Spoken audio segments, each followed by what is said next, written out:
Take 3, going live.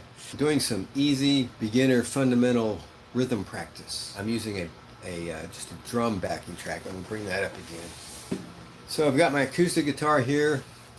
It's tuned to drop D tuning, which means that the low string, which is normally called your low E string, is now a D string because I tuned it down to D. And why would you want to do that? Well, it just sounds kind of cool with chords like D or in the key of D and G, and it gives you some fuller low end licks and chord voicings. For instance, if you finger the standard D chord, and you strum all 6 strings now, they all are part of that D chord, including the bottom, which means you can throw in a cool lick like this.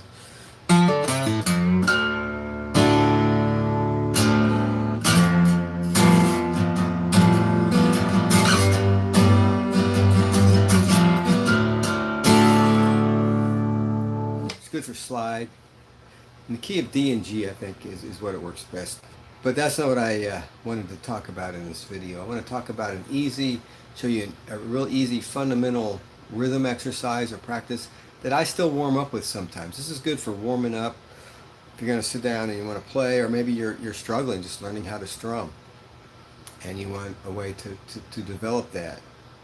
This isn't real exciting, it's kind of boring, but if you can find or make a simple drum track like I'm going to play in the background here over a couple of stereo speakers here. I have no idea how loud they're going to sound in this video. It makes it a little more interesting. So the main idea is you start at 60 beats a minute, which is relatively slow, and you go through and you play for a while just doing quarter notes, all down strokes, or you could alternate down and up strokes. That's really slow, but you want to get it smooth, and you want to log in with the rhythm, like if you were playing with a band, or you're going to do a recording and you want somebody else to play along with it later. It helps to keep a constant beats per minute.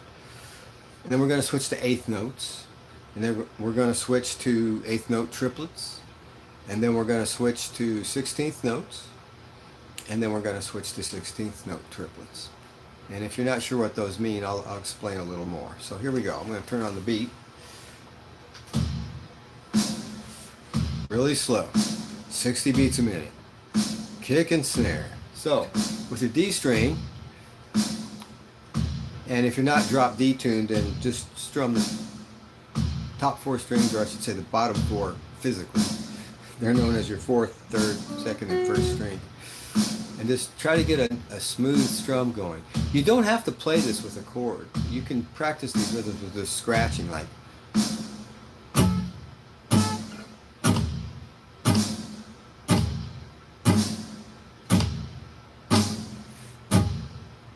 The whole point of this is your right hand. You're working your right hand. You're getting to learn smooth rhythms.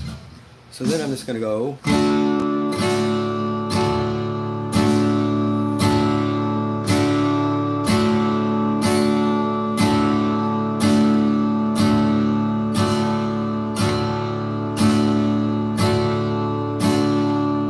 And if you want, you could switch and do all upstrokes. If you want to practice doing that, might be good. Or downstroke, upstroke, downstroke, upstroke.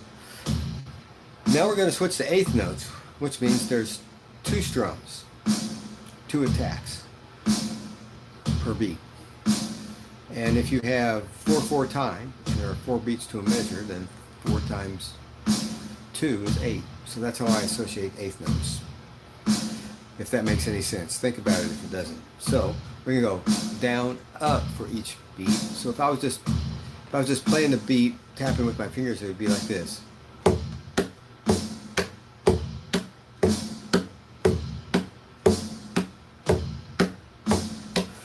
So if you're strumming your D chord, it sounds like this.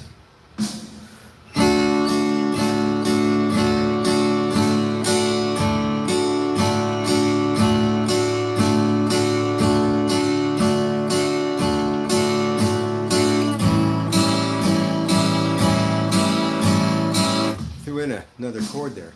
This is good practice switching chords. If you're beginning or having trouble switching chords, pick 2 chords that you switch between. Switch every other bar, every 4 beats, switch every 2 beats, switch every beat. Practice switching your chords with this exercise. But if you're really new and a beginner, you might want to start just playing with one chord, because the point of this is really to work this right hand with your pick. Or if you're left-handed, it'll be your left hand. You can do it without a pick. If you're learning a finger picking, or you want to do something like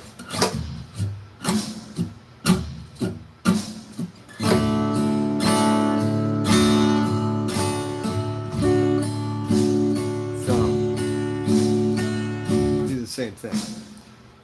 I mostly play with the pick. So now we're going to switch to eighth note triplets, which gives it sort of a shuffle feel. You may recognize this. So if I'm just tapping it out on my guitar, it's be like this.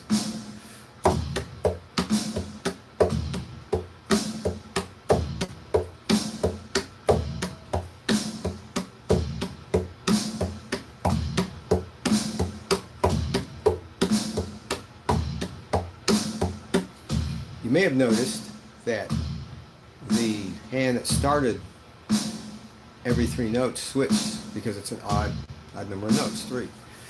Which means if you're alternate picking, then the first 3 attacks or 3 strums are going to be down, up, down, and then the second 3 are going to be up, down, up. Don't think about that too much. It'll just kind of happen, or at least it should. If not, you may need to slow it down a little more. Like that. So it'll sound like this.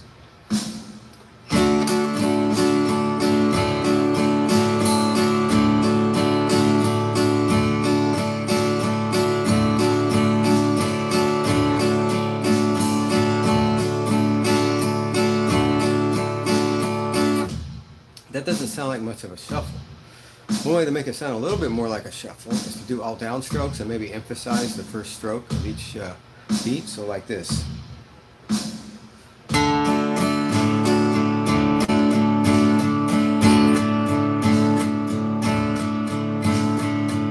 That sounds like a waltz, doesn't it? Doesn't sound like a shuffle yet, does it?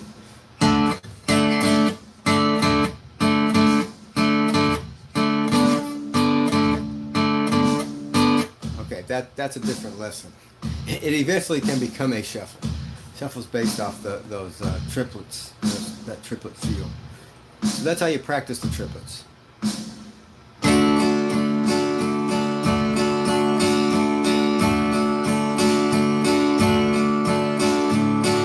Now I'm going to switch to sixteenths, which if there's 4 beats in a measure, and there's 4 sixteenths per beat, that's 4 times 4 is 16.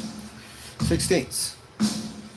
And it might get a little tricky if you're a beginner to get sixteenths, but I'm going to show you what it would sound like. So it'd be 4. So each beat would get like this.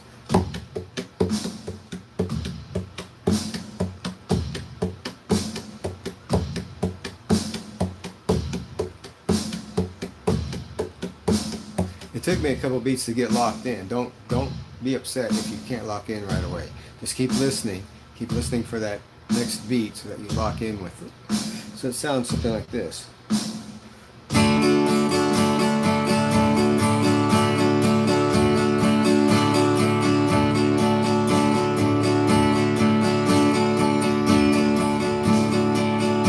Now sixteenths are what sort of funky beats are based off of most of the time. So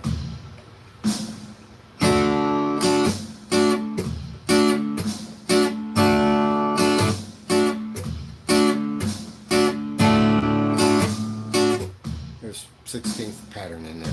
I'm not sure what it is. It's kind of slow beat for that. Hopefully that didn't confuse you too much. Then I'm going to switch to 16th triplets, which there are 6 attacks or 6 strums per each beat. And that's getting even a little faster, but notice I have not changed my speed of my drum beat or my metronome. It's still the same. You can get a lot of mileage out of the same beat, and as you're warming up, hopefully it makes it easier. If after you get past 8th notes, you're having trouble keeping up, then slow down your metronome. Or cut your time in half that you're strumming. I probably shouldn't get into that now, like trying to do cut time or something like that. I think that's it, or half time. Cut time would be faster, half time slower, right? The drummers will probably correct me if they watch this video. But that's like this, 6 per beat. Oops.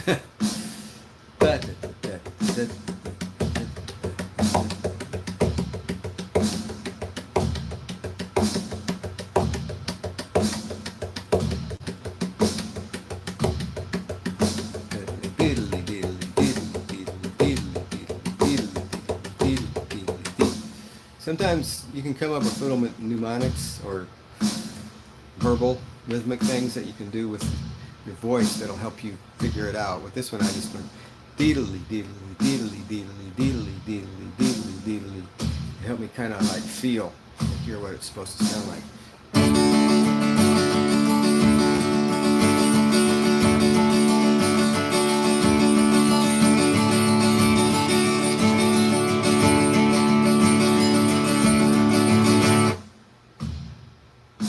And if you're learning new strums or rhythms, you can do them with this. For instance, quarter notes.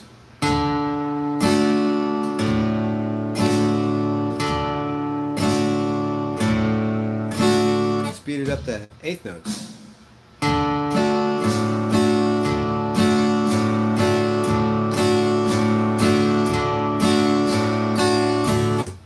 You can also use this rhythmic exercise for any licks or lines or lead lines that you're learning, or you're trying to learn a scale, you're trying to learn how to play it nimbly and quickly across the frets. You start slow, play it with just quarter notes up and down, then switch to eighths, then switch to sixteenths or triplets, maybe sixteenths. Sometimes that can get a little confusing depending on how many notes there are. If there's an odd number of notes, triplets might work better.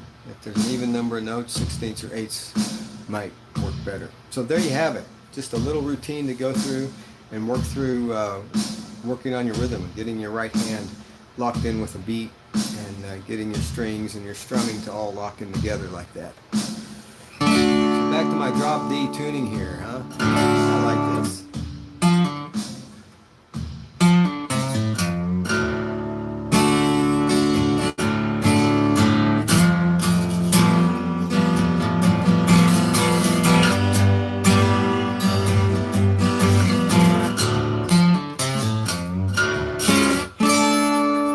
Something like that, just making that up as I go. I'm probably going to do another video on drop D tuning sometime. Maybe with a slide? Does that sound interesting? I don't know. But I'm going to stop this right now. Till next time.